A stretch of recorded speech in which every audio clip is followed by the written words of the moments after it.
제8기 기독교 교리에 대한 평론 문답 142, 143번 말씀을 드리겠습니다. 제142번에 제8계명에 금지된 죄는 무엇인가? 답은 제8계명에 금지된 죄는 요구된 의무를 소홀히 하는 일 외에 절도, 강도 행위, 사람 납치와 작물 취득, 사기 거래, 저울을 속이는 것과 치수제기, 땅 경계표를 마음대로 옮기는 것, 사람들 사이에 맺어진 계약이나 신탁의 사건에 있어서 불공정하고 불성실함이며 억압, 착취, 고리대금, 뇌물, 징수, 성가신소송, 불법적으로 공유지를 사유하는 것과 주민을 절밀하는 일이며 물건값을 올리기 위해서 사람의 마음을 쏠리게 하는 상품을 마구 사들이는 것과 부당한 값을 부르는 일과 우리의 이웃에게 속한 것을 빼앗거나 억류해 두거나 우리들 자신을 부유하게 하기 위한 다른 모든 불공정하거나 죄악된 방법이다. 또 탐욕과 세상 재물을 과도하게 소중히 여기고 좋아하며 세상 재물을 얻고 보존하고 사용하는 일에 의심 많고 마음을 산란하게 하는 염려와 노력이며 다른 사람들이 잘 되는 것에 대한 질투이며 그와 마찬가지로 게으름, 방탕, 낭비하는 노름과 우리들의 외형적 재산에 대해서 부당한 편견을 가짐이며 우리 자신을 속여 하나님께서 우리에게 주신 재물을 바로 사용하지 못하는 것이다 라고 장황하게 말을 하고 있습니다.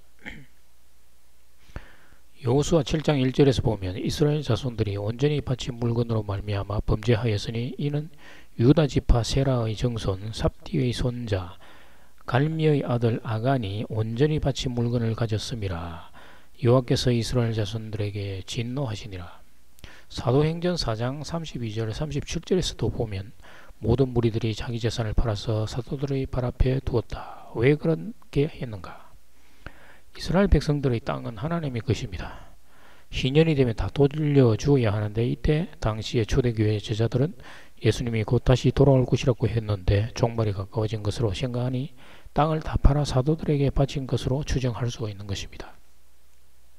이 와중에 아나니아와 삽비라가 문제를 일으킨 것인데 전 재산을 팔아서 바치겠다고 했는데 아까운 마음이 생긴 것입니다. 그래서 일부를 감추었는데 감춘 것은 하나님으로부터 횡령한 것이라고 볼 수가 있는 것입니다. 아나니아와 삽비라가 죽어버렸습니다. 하나님을 속였기 때문입니다. 오늘날 교회에 헌금을 도적질하는 자들이 있는데 그 중에서 대표적인 것이 종말이 되었으므로 신도들에게 재산을 교회 공동체에 바치도록 유도하는 목사들이 있는 것입니다. 그리고 여전히 11조는 유효하므로 하나님께 바쳐야 한다는 말로 해놓습니다. 10분의 1을 바치는 것은 모든 것을 드리는 개념이며 그 중에서 대표하여 10분의 1을 드리는 것입니다. 비록 물질을 드리는 것이지만 자신을 드리는 개념이 되는 것입니다. 그리스도께서 이 세상에 오셨으므로 그리스도 안에 있는 자들은 이미 이제 모든 것을 하나님께 드려진 바 된 것입니다. 그런데도 여전히 물질의 11조를 바쳐야 한다고 말하는 사람들은 그리스도의 오심을 믿지 않는 것과 같은 것입니다. 여전히 물질의 11조를 말하는 자들은 하나님께 영적 제사를 드린 적도 없는 자들이 됩니다. 교회 사람들이 영적인 의미도 모른 채 11조 물질에 대해서만 말하고 있는 것입니다. 예수님이 마태복음 23장 23절에서 다시 11조를 설명하고 있는데 화 있을진저 외식하는 서기관과 바리새인들이여 너희가 박하와 회항과 근체의 11조는 드리되 율법의 더 중한 바 정의와 긍휼과 믿음은 버렸도다. 그러나 이것도 행하고 저것도 버리지 말아야 할지니라. 이것도 행하고 저것도 버리지 말아야 할지니라. 이 부분의 헬라어 성경을 번역을 하면 이것도 행했어야 하고 저것도 버리지 말았어야 했다라고 번역을 해야 되는 것입니다. 목회자들은 예수님이 이것도 행하고 저것도 행하라 하였으니 여전히 11조를 해야 한다고 말을 합니다. 이 말은 과거의 일을 지적하는 말입니다. 예수님이 유대 지도자들을 보고 너희들이 이것도 행했어야 하고 저것도 행했어야 하는데 그렇게 행하지 못했음을 지적하는 것입니다. 성전 건축 헌금에 대해서 교회 공동체 건물은 하나님 나라가 아니며 성전도 아니며 성도들이 모이는 장소에 불과합니다. 그러나 교회 공동체 건물을 이용할 때는 재정적 부담이 드는 것은 사실입니다. 그래서 헌금으로 충당합니다. 교회 공동체 건물 유지 보수비, 목회 사례비 등입니다. 그런데 교회를 운영하는 목회자의 입장에서는 돈이 많이 들어오기를 내심 바랄 것입니다. 교회 공동체에서 목회자들은 각종 절기를 만들어서 행사를 하고 하나님께 바치도록 유도합니다. 그래서 신도의 신앙심의 상태를 스스로 점검하도록 유도하는 것입니다. 143번 제9계명은 무엇인가? 답은 제9계명은 내 이웃에 대하여 거짓 증거하지 말지니라. 거짓 증거란 법정과 같은 공적인 자리에서 사실을 감추거나 축소, 변조 또는 과장하여 진실에서 떠난 모든 말과 행동을 가리키는 말입니다. 거짓 증거하는 자들은 왜 이웃에 대해서 사실이 아닌데도 거짓 증거를 하는가? 그 이유는 탐욕이라는 악한 생각 때문입니다. 증언하는 자신이 불이익을 받을 수 있다는 생각으로 거짓 증언하는 것입니다.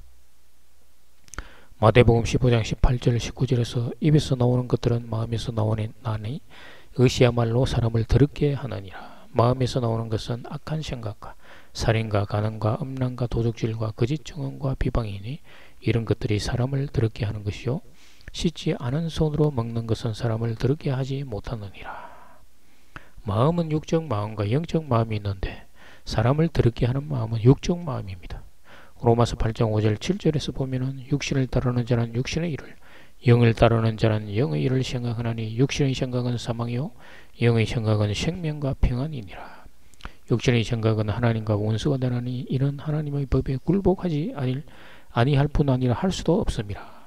육의 마음이 있는 자는 아무리 거짓말을 하지 않으려고 해도 거짓말을 하는 것입니다. 영의 마음이 있는 자는 성령이 인도하심으로 거짓말을 하지 않고 있는 그대로 증거하게 하십니다. 거듭난 성도라고 할지라도 두 가지 마음이 있습니다.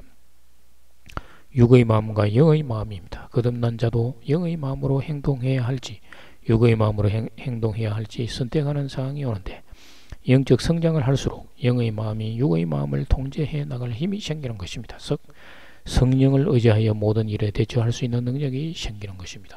감사합니다.